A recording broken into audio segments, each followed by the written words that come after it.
camera. It's like 3, 2, 1.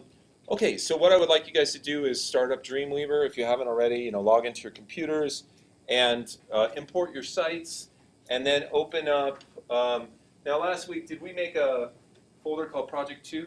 Yes. Okay, and we basically copied your stuff over from Project 1, and we have it inside a Project 2 folder. So that's what we're going to work on today, right? So let's take a look at the website and see what the requirements are for Project 2.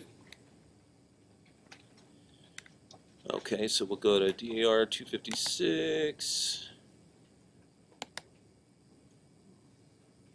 and we'll scroll down. Okay, Project 2, click on that.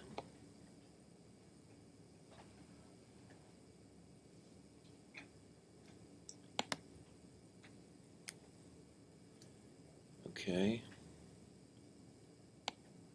I have clicked on it twice now. That's 3 times. Okay, so I'm not sure what's going on. Let me see. Maybe I can open it in a new window. Open link in new tab. There we go. And wow. I'm starting off all my technical problems early tonight. Okay. Well, fortunately for you, I know what the requirements are for Project 2. Okay, so we'll just go over them. So, first of all, the main thing I want to tell you is I want Project 2 to be a brand new project for you guys, unless you're doing something like Catherine here, which is you're building a real site that's you're gonna work on all semester, and in that case, I have some special requirements for you to make it different enough that it's like a whole new project. So the idea is that you would basically change everything about this site. This is my Project 1, and by the end of tonight, I'm going to have it completely changed so that it will qualify for Project 2. Now, we've done some of the changes already that are necessary for this. We shrunk the size of the header, and we put in a navigation bar that we hand-created, which now has links to 3 pages, which are the requirements for Project 2 to have 3 pages. The other requirements are basically to change everything, right? That makes it easy. Change everything. So you want to change the background color, you want to change the colors in here, you want to change the header, maybe you want to get rid of this side navigation and put something else there, maybe you want to keep it and rename these, maybe you want to move the sidebar over here, definitely want to put a new picture in there and content, and then put new content on the other pages, right? Now what we did last week was we made this navigation bar, and then we took this page and we saved it 3 different times, we had an index version, right? And we saved it as the services page, and we saved it as the gallery page, and we linked all 3 of those together, right? Everybody still with me? Okay, so now, for example, if you preview your site in the web browser and you click on Home, you go to the index page, and you click on Services, you go to the Services page, you can go to Gallery, you click on the Gallery page. Now, for those of you who haven't done much like me, they all look the same. Maybe the only difference is that you have this word gallery on the gallery page, and then services on the services page, and then home on the index page, right? But this is where we need to start so that we know what page we're on and we can change the content. Now there's some things that are going to be easy for you because they're global. Some changes are going to be global. What, for example, would be a change that you could make on the style sheet that would globally affect all the pages? Right, the background color. Okay, so let's start with that. So we're going to go to Dreamweaver here, and you guys can do this along with me and see how it works. You don't have to keep what you're doing, but at least it'll inform you on how to do it. So you go, open up your index page by double-clicking on it over there in the window. And then, of course, that's showing you your source code for the index page, which is this. We can go into the split screen view, so you can see half code and half image, right? And to the right of that is the style sheet link, so let's click on that. And of course, the thing to remember is that the style sheet is linked to all 3 pages. The style sheet is the global list of styles. So anything you change on there will change everything. So up here at the top of your style sheet, you should have something that says background color. Does anybody have something like that? Okay, so let's change it. The easiest way to change it is to highlight the number and the pound sign. I generally leave the semicolon there because we're going to need that semicolon. And then I hit my delete key so that it erases that color. And now my cursor is flashing. It's right after the colon. Okay?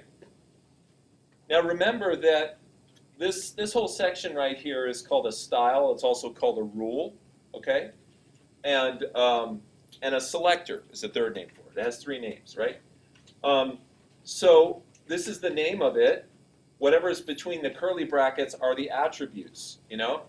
And the attributes, this is the name of the attribute here. In this case, it's background color. And then there's a colon. And remember, the colon is like an equal sign.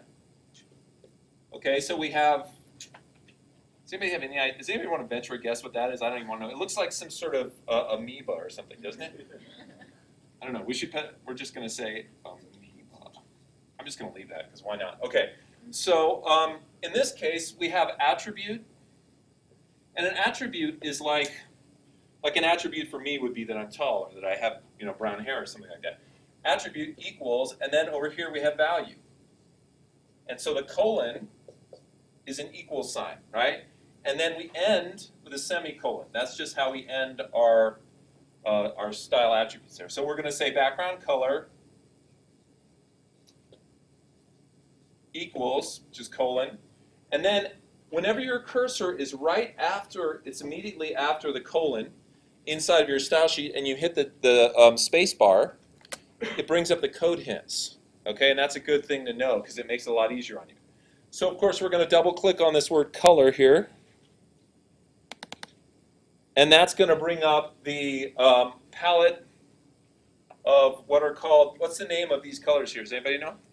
RGB. They're RGB, which is red, green, blue, because that's how the web is, but they have a specific name. This palette has a name. It's Mervin. No, I'm just kidding. Okay, the name of this palette has to do with the fact that these colors can be viewed and look pretty much the same on, across the board on different computers. So they're basically what you might call web colors. Web colors, right? And there's one more word. Mervin, web colors. No, there's one more word in there, right? And what it means that if you use these colors, you are going to be okay. You're going to be what? Safe, right? So this is called the web safe color palette. Now, the fact that this thing exists is really kind of a throwback to the late 90s, early 2000s, because back in the mid-90s, everybody was looking at little tiny screens, and they could really literally only make websites in these colors here, these website colors, because if they ventured beyond that, if they stepped off the path, they would crush a butterfly and all time and space would disappear, right? Basically, what would happen is they would have no control over the way it looked. Okay? But today, we don't have that problem. Because believe it or not, back in the 90s, everybody was using monitors that would only display 16,000 colors. Now that sounds like a lot, 16,000 colors, right? But it's really not a lot when you think about the amount of colors that the human eye can perceive. Now it's several orders of magnitude beyond this. What do you think it is? The human eye can perceive how many colors? Millions. 16 Trillions. 16 million. Okay? That's just a few more than 16,000. Now, the computer screens that you're looking at have gotten so advanced that they've gone from this to this. You guys have heard of retina displays, right? Retina displays have actually exceeded this. Retina displays can actually show more colors than your eye can see, but then they just backed it down and said, well, let's just show them as many as they can see. It's like putting sounds on an album that only a dog can hear. What's the point, right? So don't feel constrained to use just these colors in here because they're what's called web safe, because really almost any monitor nowadays can display 16 million. So what you need to know is you need to know about the secret button, okay? I'm going to share it with you guys, but don't tell anybody else, okay? This right here is the secret button. Why don't you guys click on that?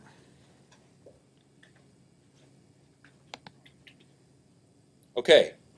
Oh, Greg, you screwed us, man. The secret button just has black. That sucks. No, it's not true, right?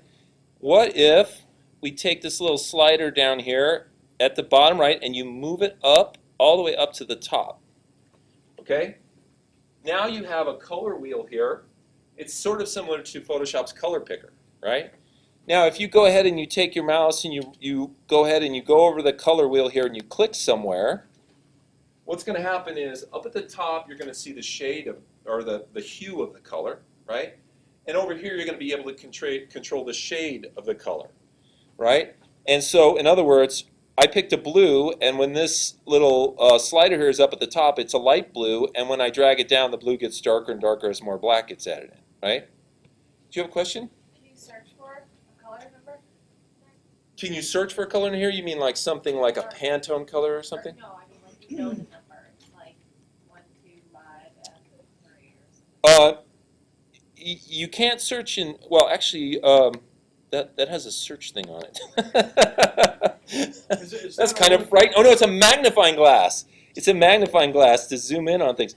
Let me put. I don't think you can. I've never tried it. Is that only on a Mac versus PC here? No, you're there. You're here. Yeah, you just move it around. Let's see. What? Maybe all of yours look different than mine. Let's see. See? Oh, yeah, you're right. I apologize. I apologize. Well, okay, so you guys have the window that, well, you guys have this.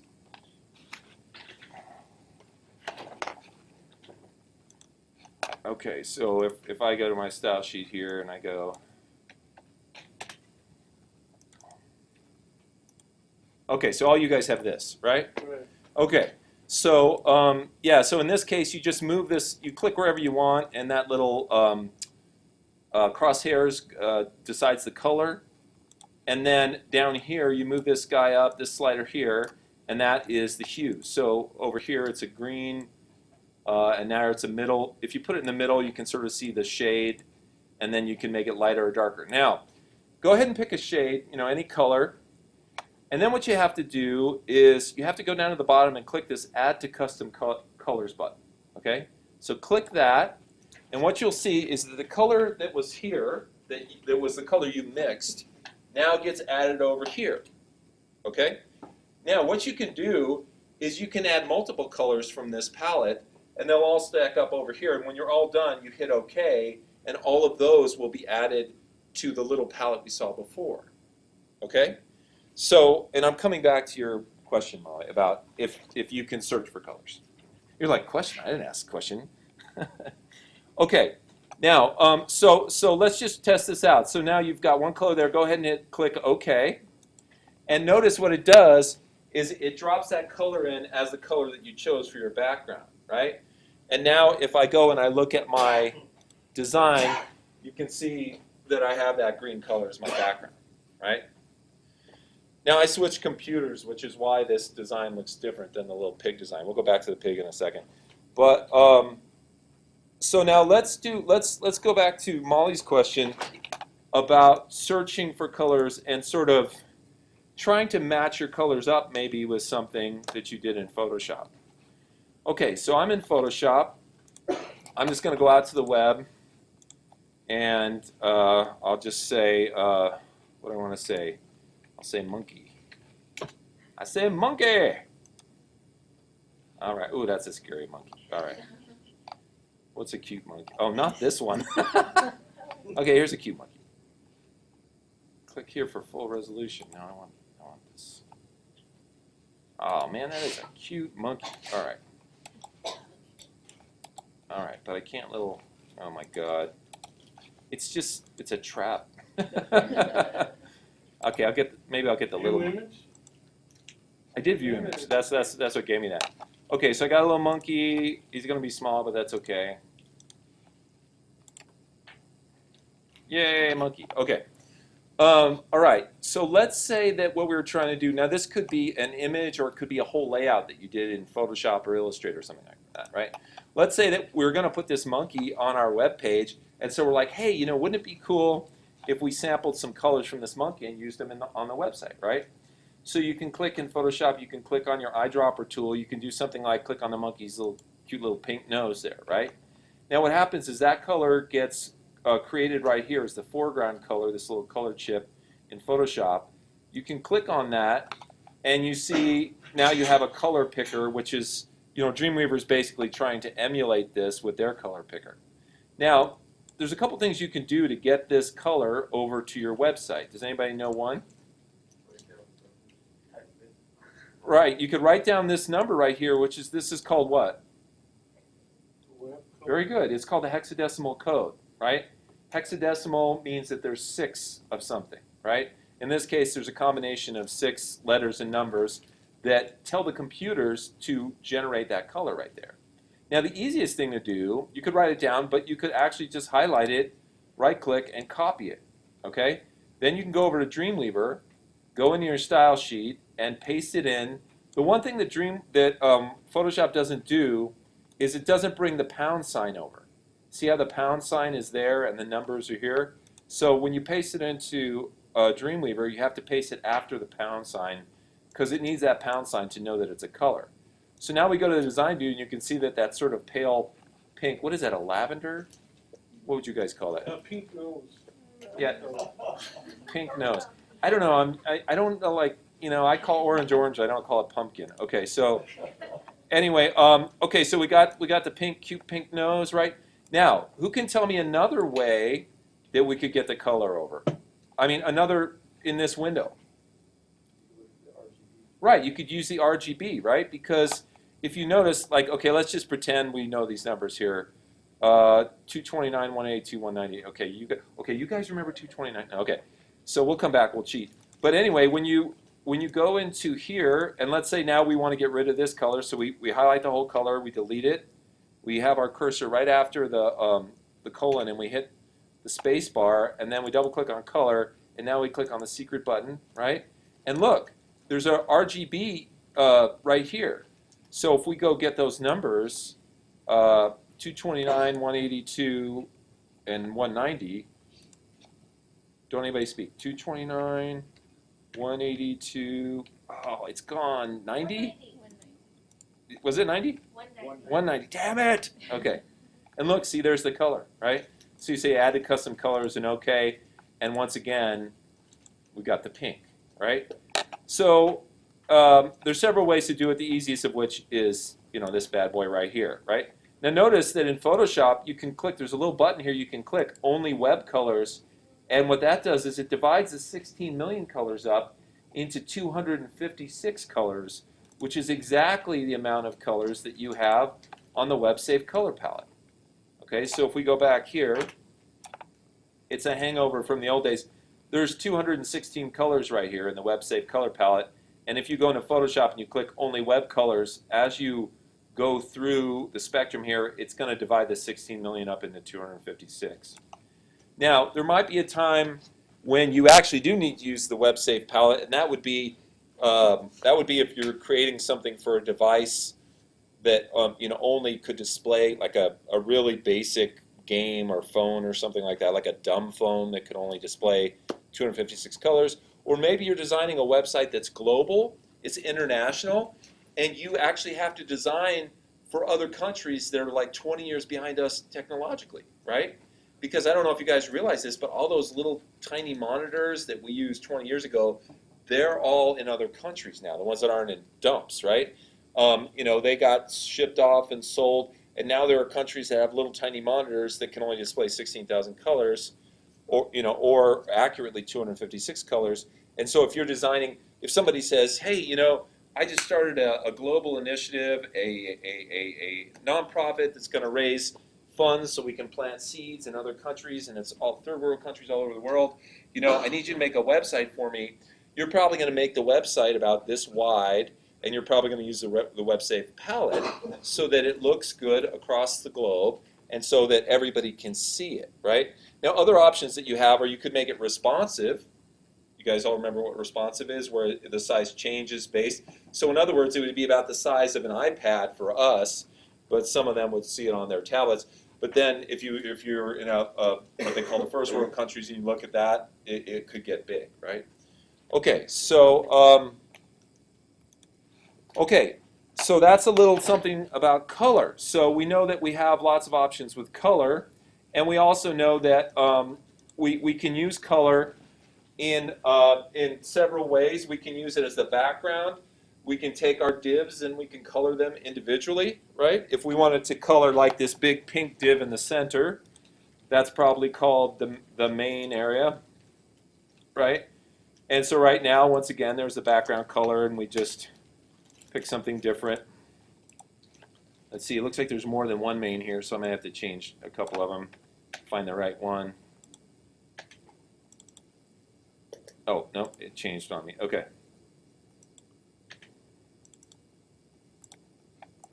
Okay, so now I changed the div color, right? And you can use that in your design. The divs don't, have to be just kind of boring, no colors, right? All right, now since we have talked about color, hopefully we can go back to my laptop here. And now we know that the Macintosh version of this looks a little different. I'm going to cancel out that, but we also know we're back to the pig. Okay, so color is one thing that you can and definitely should consider and change on your website, right?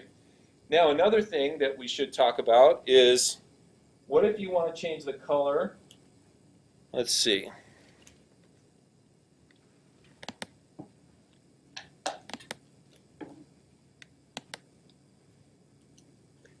Okay.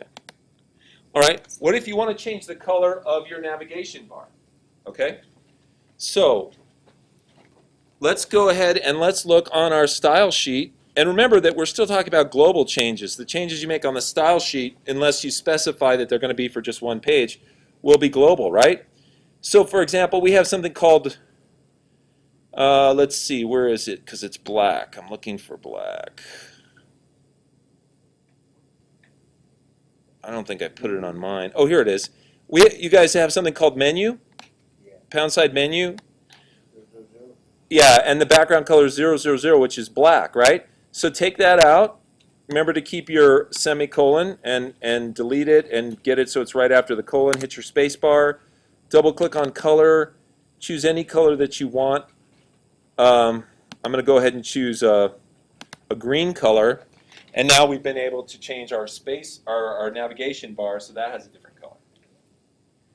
Now, some of you might think, hey, that's kind of cool that we can change it to a color, but what else could you possibly put back there in your navigation bar? Picture. A what? Picture. An image, right, very good.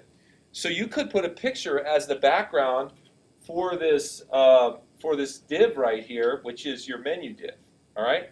Now, I'm assuming yours is exactly the same size as mine, 30 pixels high and 960 wide, right?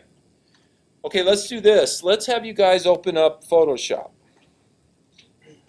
Is everybody here familiar with Photoshop? Yeah, okay. Let's have you open up Photoshop and make a document that is 30 pixels high by 960 pixels wide. 64-bit? It doesn't matter. 64-bit runs on these machines, and so does 32. It's just a little faster, the 64-bit. Maybe it's a lot faster. I don't know. I never use it. Okay, so we're starting up Photoshop. We're going to make a design. We're going to make a document that is 30 pixels high and 960 pixels wide.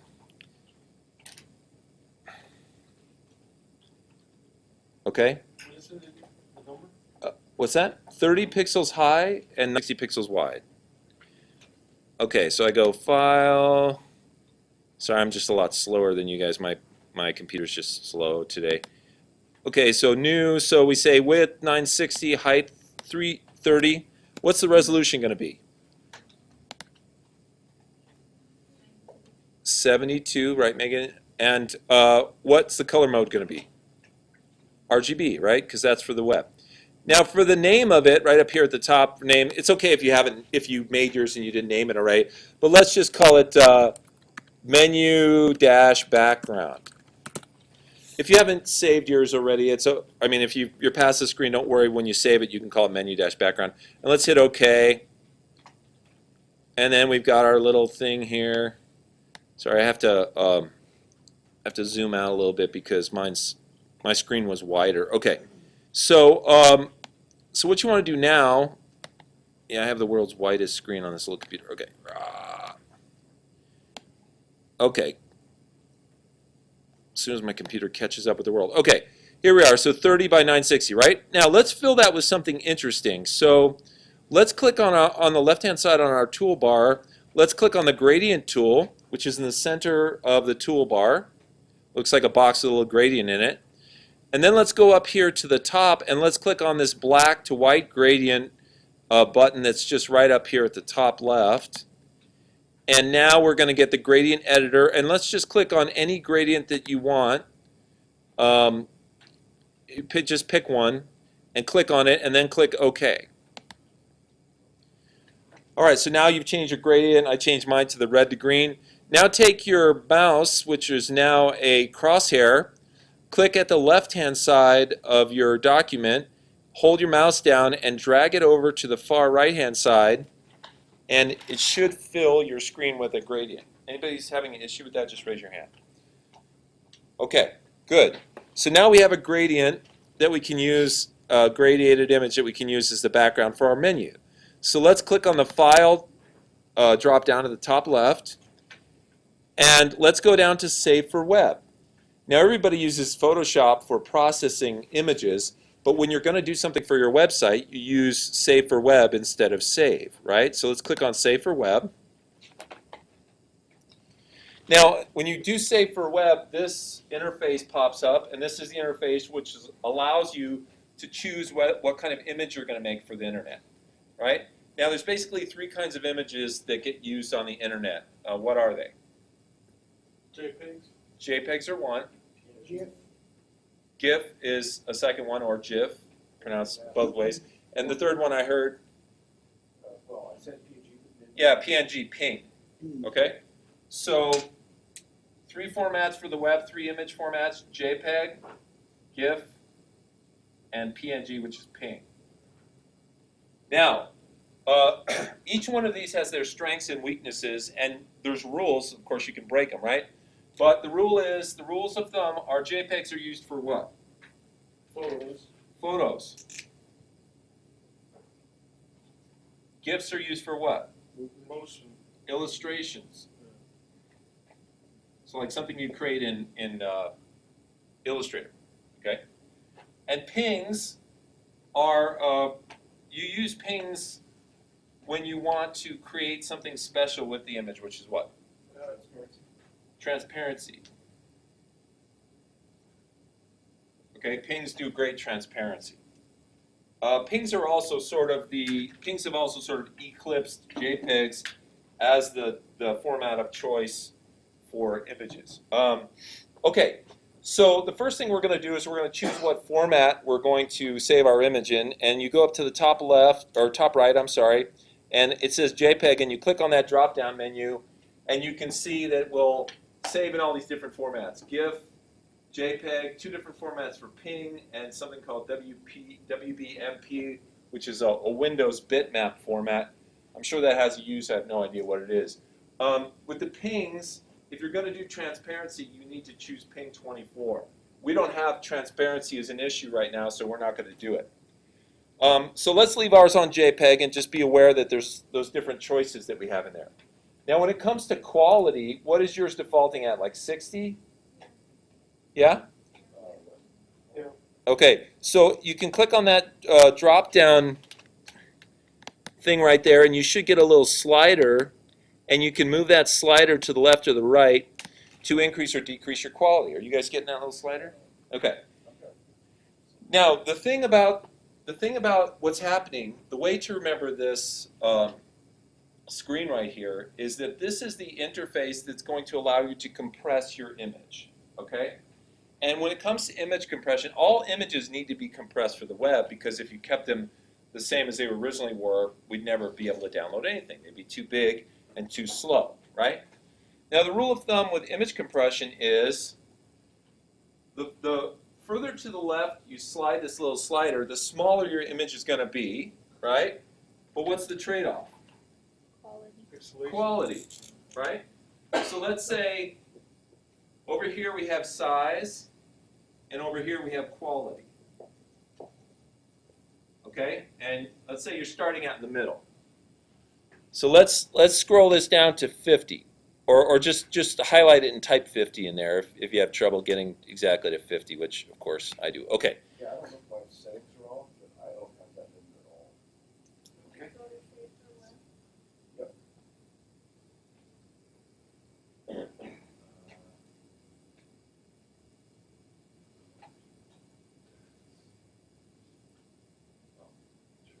Yep. Oh, I thought we went to, oh, right. No, we talked about ping, but we're in JPEG. Okay, so when you're at 50, then you're right in the middle, right?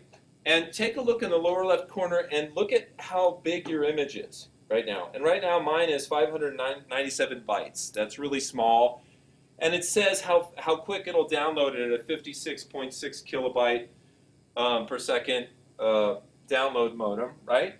And I think you can click on that little drop-down menu next to it and change it to whatever your current internet speed is, or what an average internet speed is, to see how fast this image will download, right? Now, I don't usually worry about this as long as my images aren't too big. But what I want you to notice is when we bring the quality down to 50%, which is pretty bad, right? Imagine that any picture you took and then you only got half of the pixels in that. When we take it down there, that the size of it goes down to roughly 600 bytes, right? Well, now, click on that quality box again and grab the slider and move it up to 100%. And notice that now the bytes, the file size in the lower left-hand corner is now 2.92K in my case, which is huge. It's comparatively huge, for what it was before. So it's a trade-off. Every time you move this direction, right? In other words, you're going down in quality, your file size goes down, and that's great, right? But your quality goes down. And then if you start here, and you go this way, then your quality improves, but your file size improves too. So it's a trade-off. You're always trying to get the balance between something that looks good and that isn't too large. Yes, John? I don't see my size changing. Okay.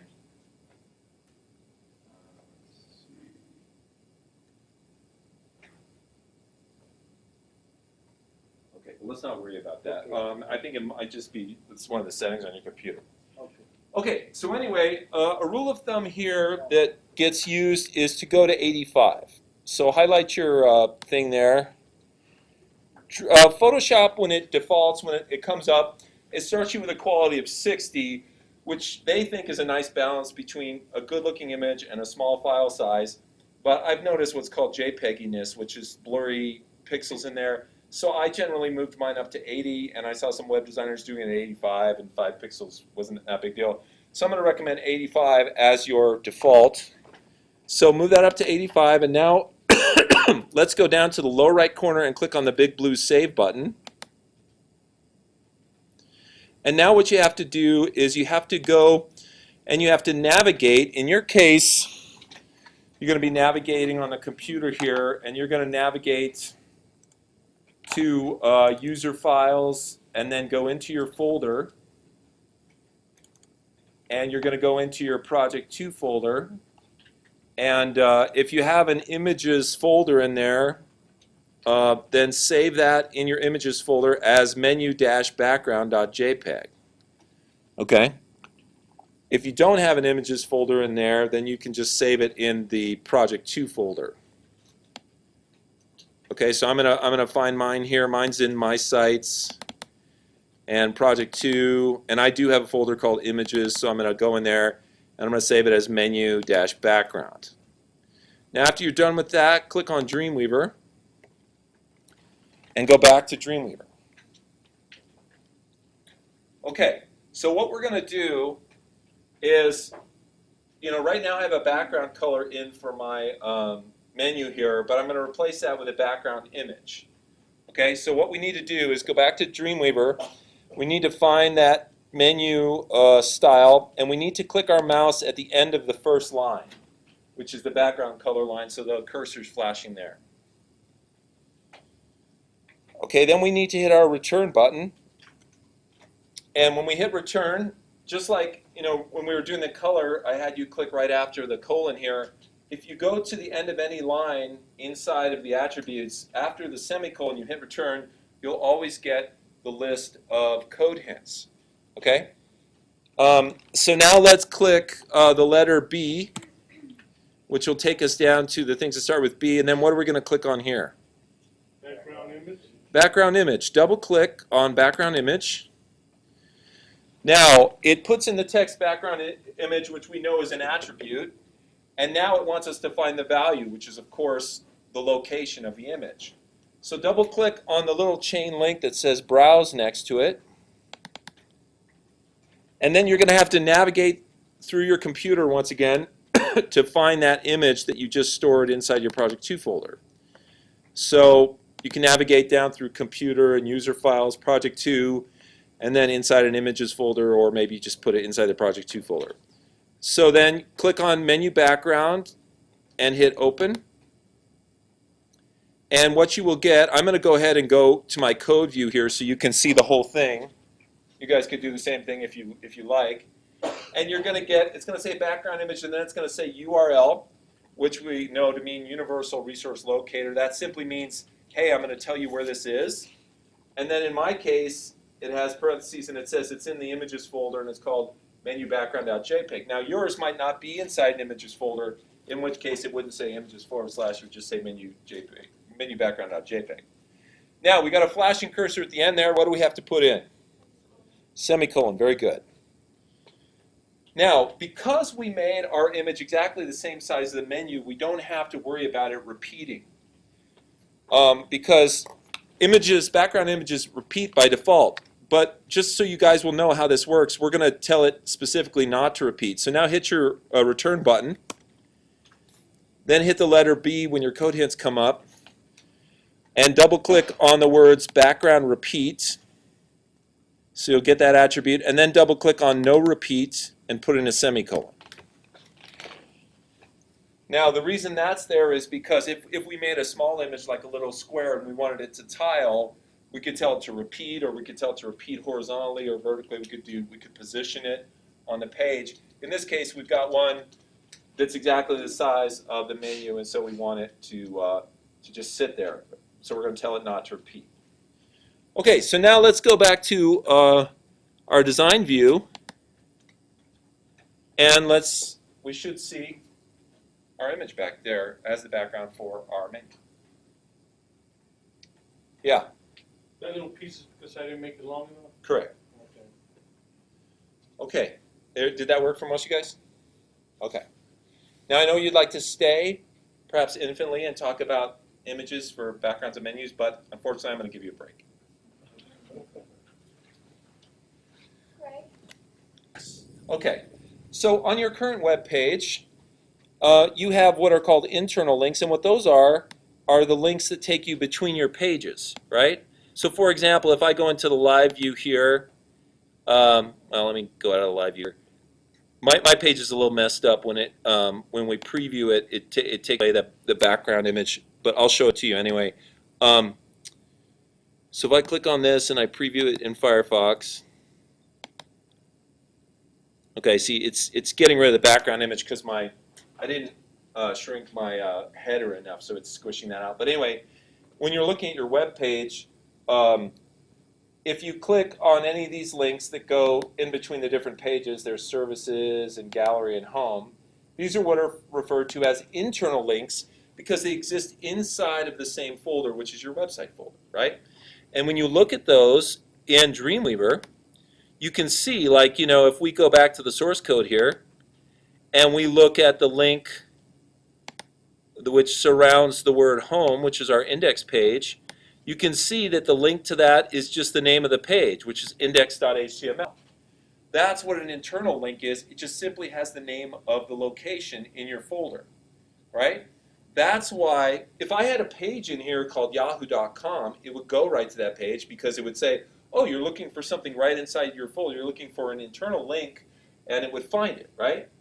If I want to link to something outside of my folder, like another website, I have to use the full URL, the full address. It's like sending a letter somewhere. You need the you need the full name and the zip code and the city and state, right? This kind of link is what's referred to as an absolute link, okay? The way that I remember this is it has absolutely every piece of information that you need to get to that website, right? So when you're linking externally, you need an absolute link that has everything, right? When you're linking internally, you can have a link that is just the name of the page, like index.html, and that's what's referred to as a relative link. It's called a relative link because the location of this web page is relative to the same folder that you're in with the link itself. So in other words, if I'm on the home page, right, on index.html, and I say I want to go to the services page, then it's all in the same folder, and so it is what's referred to as a relative link because it's just the location of it in your folder, not the location out on the World Wide Web, right? Now if I go back to my page here, my Yahoo link, you'll see that if I go in and I put, right now what kind of link is this? Relative, right? So what do I need to put in? Absolutely. The absolute link, which is http://www.yahoo.com. Now when I preview this page,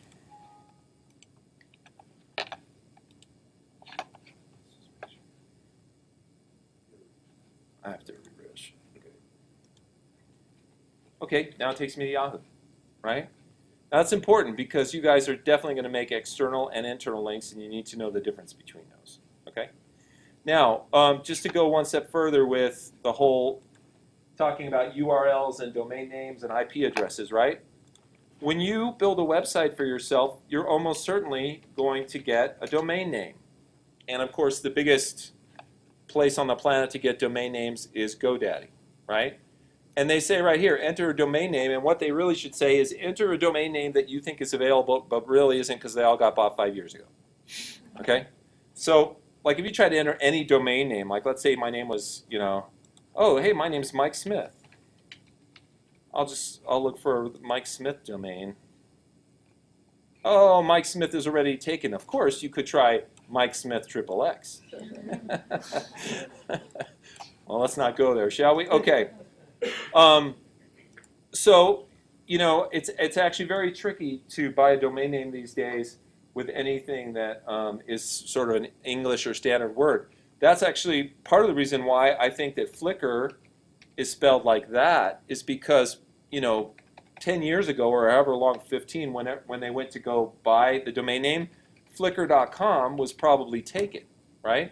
So they decided to go with Flickr, and that's why you get so many weird domain names out there.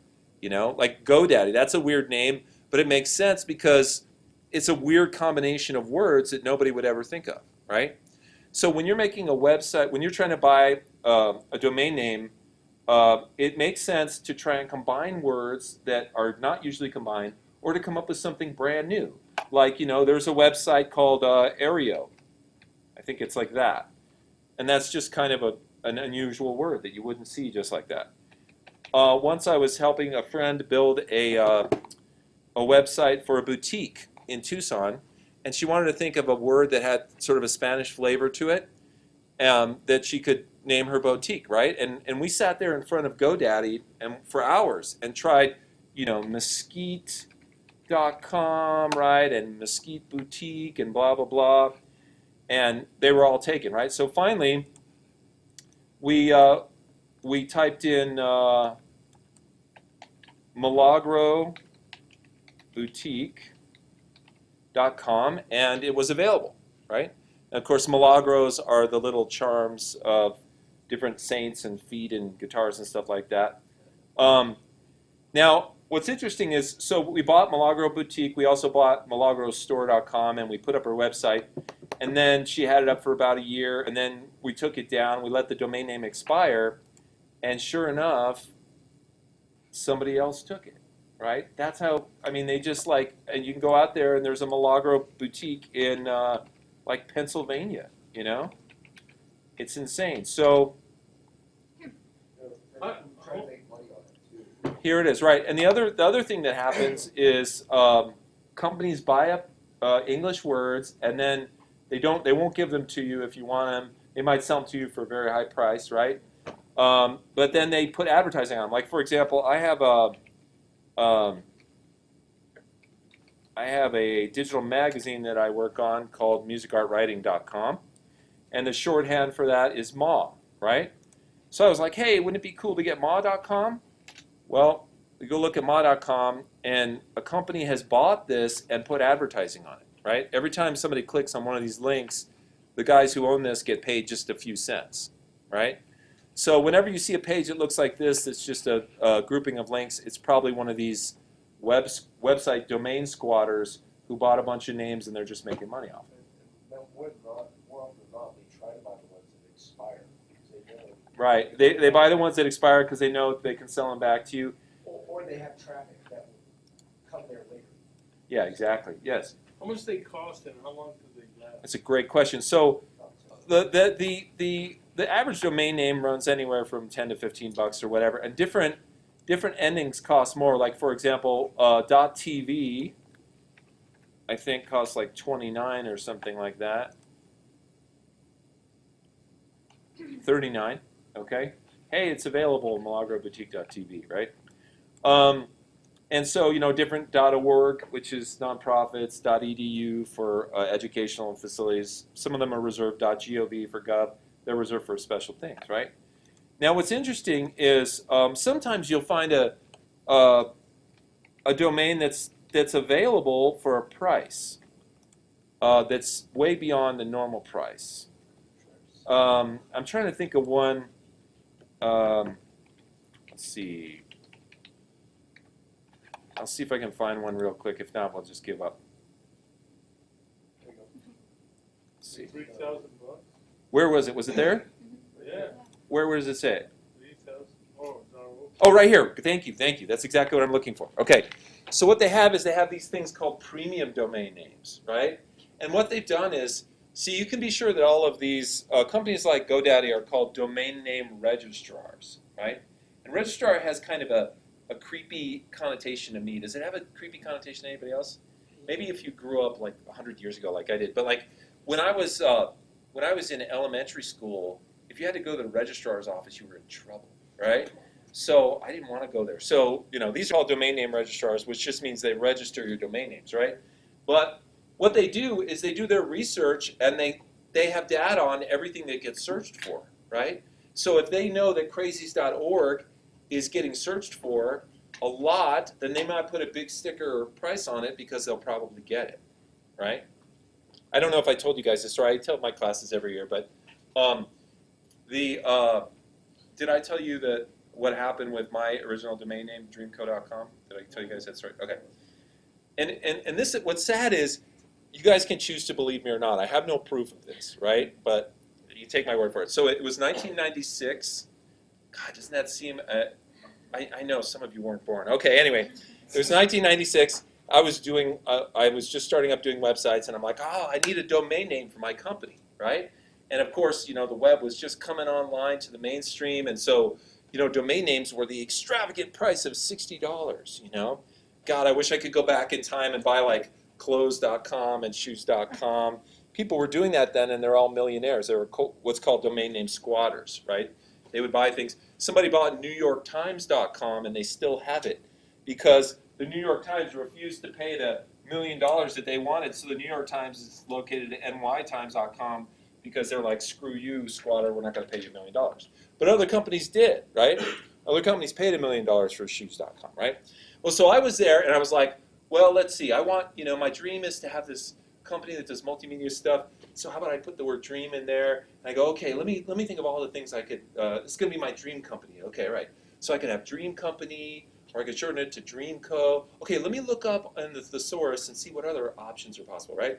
So I went through all these different ideas, and I came down to two choices, right? One of them was Dreamco.com. The other was DreamWorks. Oh. And it was available, right? And I didn't buy it, right? And of course, a works is a factory or something where things are made. And I thought, works? Nobody's going to know what a works is, you know? So I didn't pay the $60 for that, right? If I had paid the $60, I might have gotten offered $100,000 for it, you know, a few years later. So anyway, I bought dreamco.com and that became my domain. But so what you have to do nowadays is you have to think up original things because so many things are taken. Did you have a question or? Yeah, well, what if DreamWorks went with Dreamco and you didn't have that? So. Well, then I would probably be DreamWorks. Yeah, we would know them as Dreamco versus DreamWorks. Right, exactly. Well, you know, I mean, there's only so much you can do. You know, I bought. Here's another story. I bought Dreamco.com, and I was just had it for a year or two, and some guy from England wrote me an email and then called me up and said, "Look, man, I'm starting this music company, and you know, I want to call it Dreamco." He goes, "I will give you $500 for your name," you know. And I'm like, $500? I was like, that's a lot of money, you know. And I thought about it. I'm like, no. And he eventually figured out that he didn't have to have the .com. In England, they have .uk, and Dreamco.uk was available, so you got that. So he blew me off. But you know, well, one of the things you can do if you do have a domain name is you can actually go into GoDaddy, and there's a place where you can put in the domain name, and it will analyze it and it will tell you how much it's worth. Because people auction off their domain names all the time. Yeah. You should just, for this, like the crazies.org example, you should just register through a different registrar. No, that's a good question. Okay, so here's the deal. There is a group out there called ICANN. I think it's ICANN. And what they are, it's currently an American organization, and this is some acronym which basically means we control all the domain names on the internet. Okay? So basically, every domain name, apple.com, cnn.com, pima.edu, every domain name is actually owned by these people, right? And what they do is they allowed for intermediaries to be created, such as GoDaddy, and they call those companies domain name registrars, okay? But those companies don't own the domain names, ICANN does. ICANN rents the domain names to them for maybe $1.99 a year, and then they rent them to you for maybe $9.99 a year. I know, well, he's got his face like, what? Well, that's why you can go to different domain services, and like it'll be $30 over here and $12 over here, because everybody's markup is different. And that's why some companies, like if you get a web hosting account with HostMonster, they give you your domain free for the first year because they just take that $1.99 and write it off and say, we'll make it up in volume, right? So you can never really own your domain name, you can only rent it, and they average about 10 or 12 bucks a year, right? A year, huh? Yeah. Now, GoDaddy is one place you can get them. You can get them with most hosting companies. And GoDaddy, I have mixed feelings about GoDaddy. I try not to display them in class too often, but you can go with anybody you want. Now, just to give you an example of some of the things that you can do, like let's say you wanted, I'll give you an example. I had an idea for a game. Is anybody familiar with the game which is called Cards Against Humanity? You've heard of that, or you played it? Have you played it? Yeah. Okay, so there's a game out there called Cards Against Humanity. It's pretty. I should show it to you guys because I think you'll get a kick out of it. And of course, it's a play on crimes against humanity. Let's see. And what it is it's a bunch of, I think they were like college-age kids who were sitting around one night drinking beer and having fun, and they came up with an idea for a card game. And what that card game is they would make a bunch of black cards and a bunch of white cards, and the first one would have, it's sort of like Mad Libs or something like that. The first one would have like a question on it, and the second one would have some kind of an answer on it, and they would randomize the desks, or the decks, and you would put one card down, and then everybody else, you know, so let's say the person whose turn it was would put a black card down, and then everybody else would put a white card down, and you would just laugh at the meanings that were created by these sentences, right? I've never played it, so I don't know if that's exactly the way to play it. But anyway, these young people put this game together, had a blast doing it, decided to go ahead and print up actual cards out of them and start selling them, and they sold like hotcakes, right? These guys, made so much money, but they had a really good philosophy. They said, well, we're selling these, we're making a lot of money, but there's people that don't buy them because they're $10 or $20, and we want everybody to play a game. So then they put all the cards available as a PDF that you could print out at Alpha Graphics and just cut them up yourself, and it's free. Okay? So if you want to play this game, you can either buy their card set or you can download the PDF and make your own, right? And these guys have a great philosophy. What they did last Christmas, I think it was they released a special Christmas set, like 500 copies of Christmas set, and then they took all that money and they donated it, and they ended up making like $40,000 that they donated to Wikipedia, right? It's a really cool model when you think about it. If you make money on the internet and then you give back to the internet, right?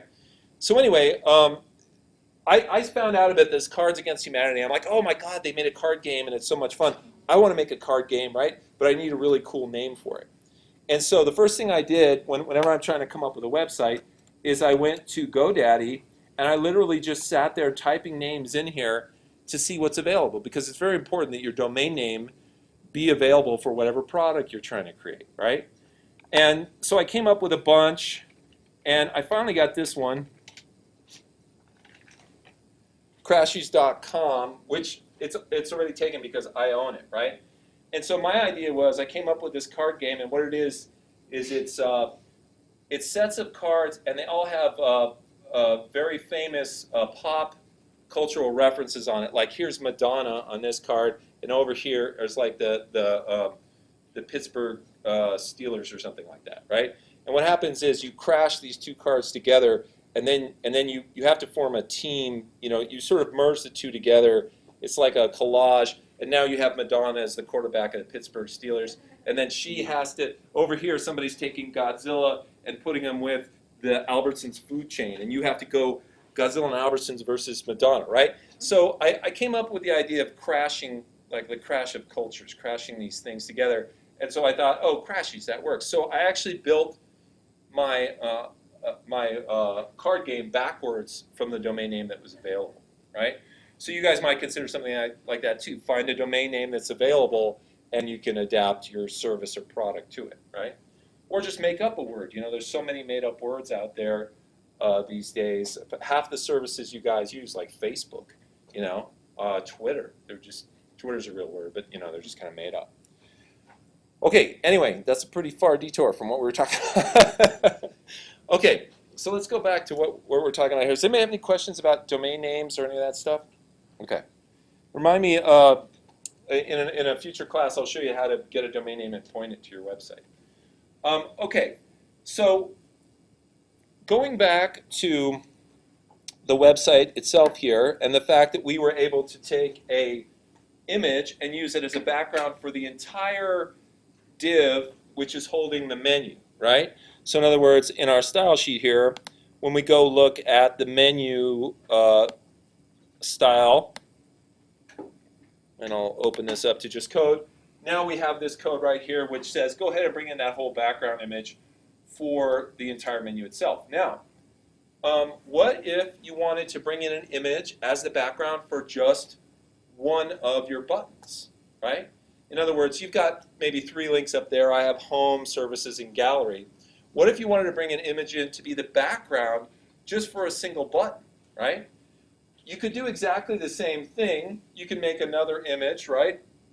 But we can do it right here with this code that we have now. Now what I want you to notice, if you look at your website, you'll see that the gradient goes, look at your gradient and look at the color that's on the far left. Okay, in my case it's red. All right. Now what we're going to do is we're just simply going to take this code, we're going to copy it, and we're going to paste it in so that it's the background of each individual button in your navigation bar. Now what's going to happen, because this image is so long, the only color you're going to see is going to be whatever's on the far left of your gradient, right? So what I want you to do, I want you to go into your style sheet, and I want you to highlight and copy, I want you to highlight the 2 lines of code that we made, which are background dash image and then the URL, and background repeat, no repeat. I want you to copy that, Command C, or Control C in your case. And then I want you to scroll down a few styles down until you see this thing that says My Menu LI. Okay? And I want you to click your cursor at the end of the last line of that, which is the padding line, like this. I want you to hit your return button, and then I want you to do Control V or paste, so that you're pasting in those same two lines of code that we had up in the menu. Now, if you go and click on your design button, let's see. I think we're going to have to, let's scroll back up now to the menu here. And what I'd like you to do is highlight those two lines again, the background image and the background repeat, no repeat. Highlight those two again in the menu section. And now what I'd like you to do is come over here to the left side of your screen where there's all those little icons and find the one that's on the that looks like a little cartoon talk balloon. If you roll your mouse over it, it'll say apply comment, right? I want you to click on the little cartoon balloon. There's two of them, so click on the one that's on the top. And then I want you to come down and choose the second choice, which says apply comment, but it has 2 forward slashes and 2 asterisks in it, and click on that.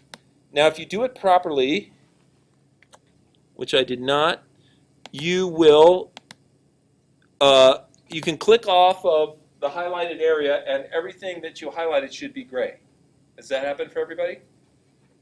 Okay, this is called making a comment, and what that does is it takes this code out of commission so it's no longer used, but it's still there if you need it. Now, if we go to our design view,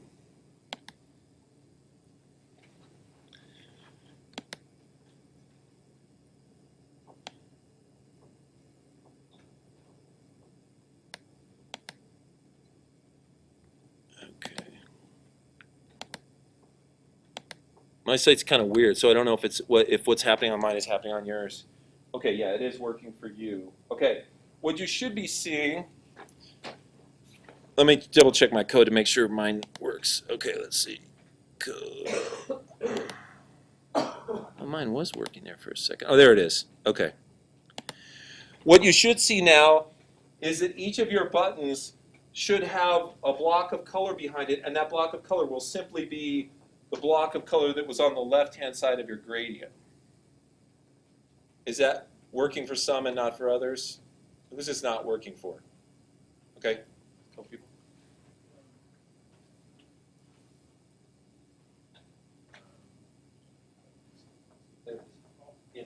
You have to go try going into live mode. Click the live button if it's not quite working. Okay, so all we did was we took that big graphic and we now made it the background for each of our buttons. Now, of course, we could go back into Photoshop and instead make a much smaller graphic that had the gradient right in here, and then we would get that as the background for our buttons. But this is how buttons are made, to have a image behind them. Like, for example, you guys are familiar with the List-O-Matic website, which is where we get some of our buttons, right? So if we go under, let's say, horizontal lists, I'm going to try and find something. That one's not any good. I'm going to try and find something that has. Okay, here we go. So see this navigation list that's up on the screen here? See how there's different button colors, right? There's like a dark green gradient behind these last 4 buttons, and there's a light one behind this one.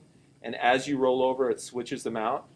So what this is they've actually got 2 images. They have a dark green image that's a little bit of a gradient, and they have a light green that's a little bit of a gradient. And then they have code right in here that says, if you're not on that page, use the dark green gradient image as the background image for these buttons. If you're on that current page, use the light green one so it appears to be highlighted. Okay? So this just shows you an example of some of the things you can do. Now, once again, you don't have to stick with my navigation bar that I had you guys make, right?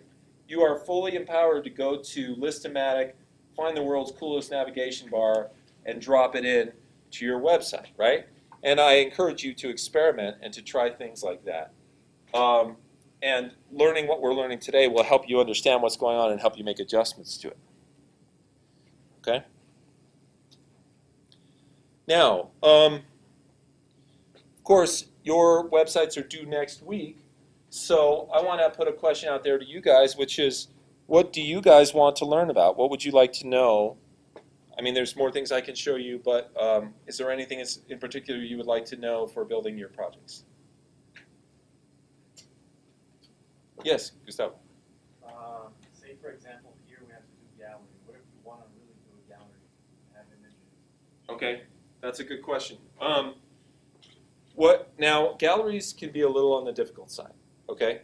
But what I would recommend in that case is that you do, and actually I'll bring in some code next week for you, but you could go into a search engine and you could say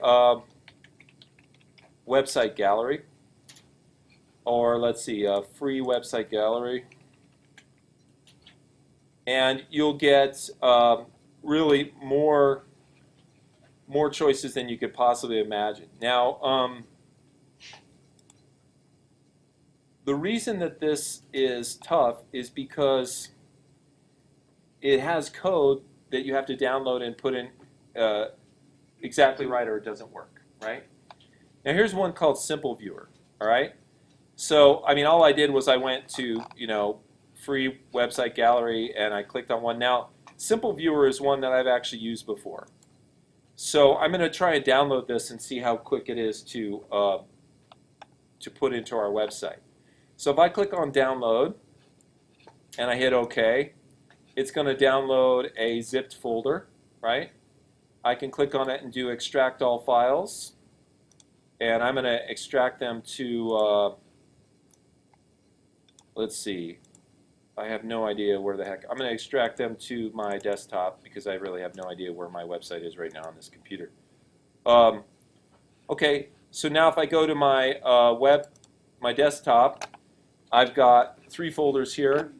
There's one called README, one called Web, and one called SV Builder, right? Now, if I open the README, it's going to give me instructions. It says double-click the SV Builder error file to install the SV Builder application. It allows you to create simple viewer galleries, run the application to build your first gallery. For instructions and support, blah, blah, blah, blah, blah. Okay, so we'll go ahead and try that out. We'll double-click on SV Builder. We'll install it if it will allow us. And an error has occurred, which means this computer is probably locked down. If you're on the main computer, you're not going to install it. Yeah. Okay, so let's try it on my laptop because my laptop isn't locked down. So we'll go here. We'll just type simpleviewer.net and click on products, and we'll go to download.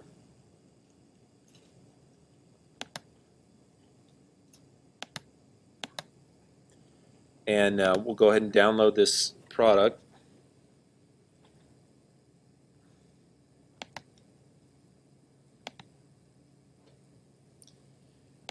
Okay, and then we'll double click on svbuilder.err on my computer here.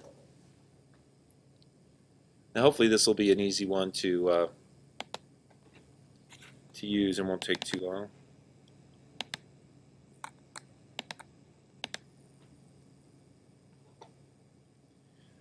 Okay, so it's going to install the application.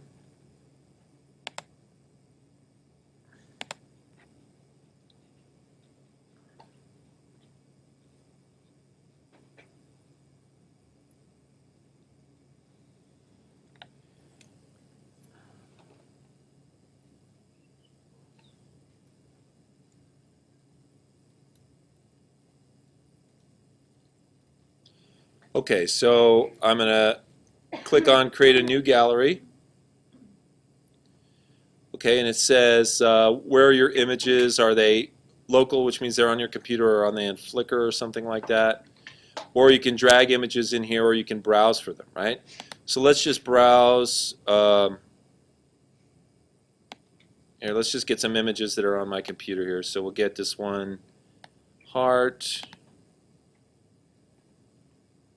Okay, okay, we got a couple of them. So we got one called heart, and we got one called walk cycle, right? Okay, so now what's next? Let's see. I guess we just go to customize. Okay, update later.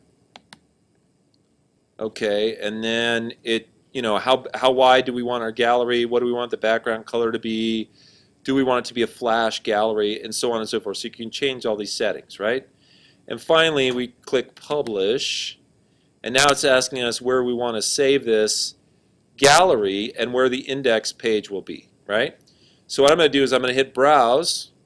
I'm going to go to my desktop and I'm going to go to the folder where I'm doing project 2. Okay?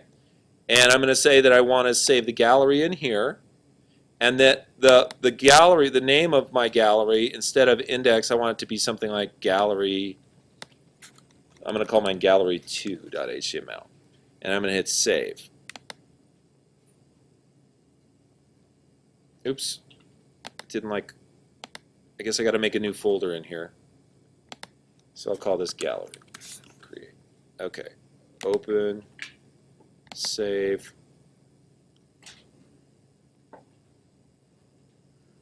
And there it is. There's my gallery. It's a flash gallery. I can click on any of these thumbnails and get that image popping up, right? Now that was super easy and simple, right? And you can use something like that. Of course, if it's a flash gallery, it won't be visible on mobile Apple devices. So you can't see it on iPhones or iPads or anything like that. But that was actually a really good example of a very easy gallery that you could make and simply drop into your website, right? Now, it gets more complicated when you want to have this content inside of your web page. You know what I mean? Because this made just a whole page. We'd have to take whatever code was output on that page and drop it into the main area of our website for this gallery to appear in the center there. Does that make sense? Yeah. So you probably have to change some of the settings. Instead of 100%, you might want it to be, 700 pixels wide or however wide you want, right? So you guys can play, go out on the web, look for some galleries. I'll look myself and I'll put some links up on the website this week for some galleries that are easy to use. I don't necessarily recommend flash galleries. You can certainly use them for this project if you want. But in general, because of the whole Apple thing, I try to steer away from flash galleries because people without flash on their Apple devices won't be able to see it. What kind of gallery then? If it's not flash? You would use a JavaScript or a CSS gallery, right? Most of the galleries that aren't flash use a combination of something called JavaScript and CSS, and they make a gallery that can be viewed on any device. Okay. All right. I won't keep you guys too long if you don't have too many questions about the project itself. What other questions do you have? Yes. I'm pretty sure it's not going to cover it in the project or whatever. Are we can touch slicing or no? Is that like the next one? No, that's a great question. Let me just cover that real quick. It'll take 2 minutes, right? So what slicing is, let me show you exactly what slicing is. If I take my little website here, let's check it out in Firefox. Okay, here's my website, right? Now, if I take a screenshot of this, and then I go to Photoshop,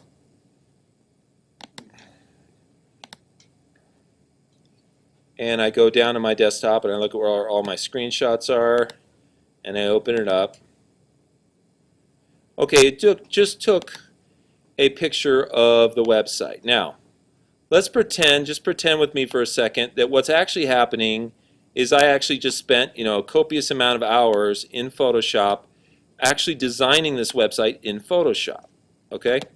So what I really have is a design that was made in Photoshop to be a website.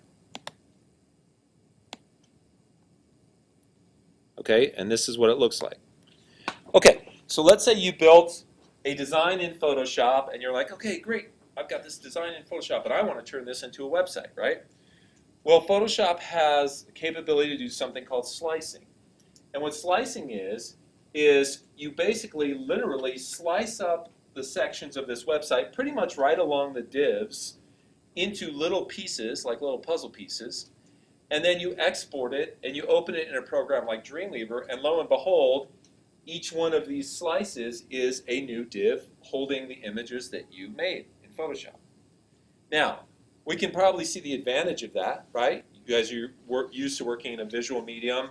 You can make something in Photoshop, just hit a button and it becomes a website. That's cool.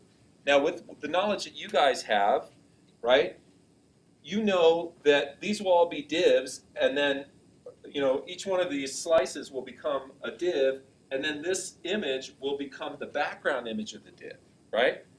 What is one of the cons of that approach? Editing it, modifying it, sometimes. You what? Editing it. Editing it would be hard. You couldn't edit right in Dreamweaver. You'd have to open Photoshop, edit it, and then re-export it every time. What else? Let's say your text is embedded. Your text is now not text anymore. It's now an image, which means it can't be searched and it can't be edited, right?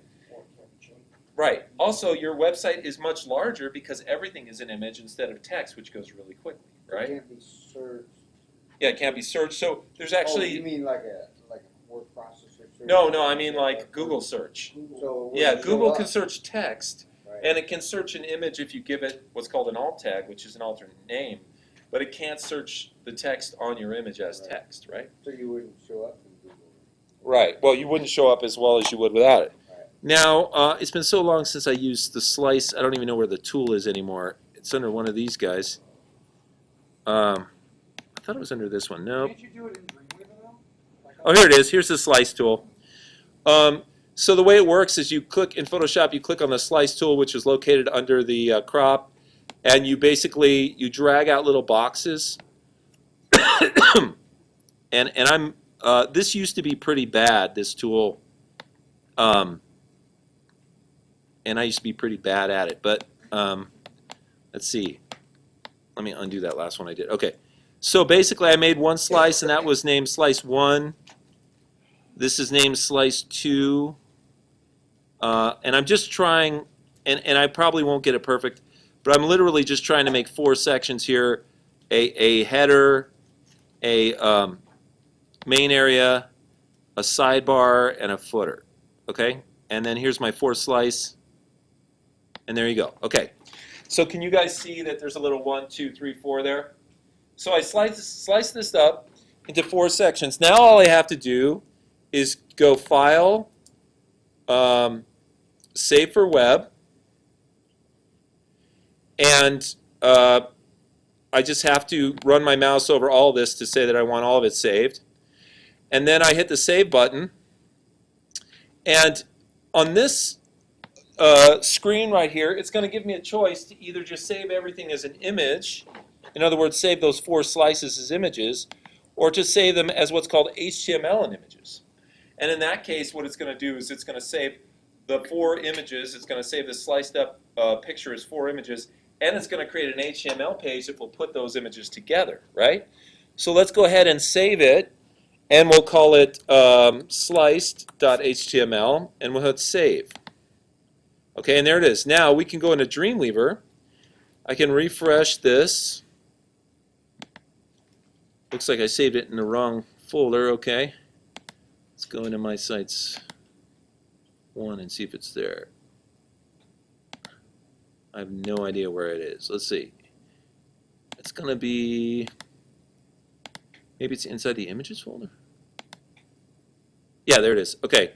So I double click on slice.html and check it out.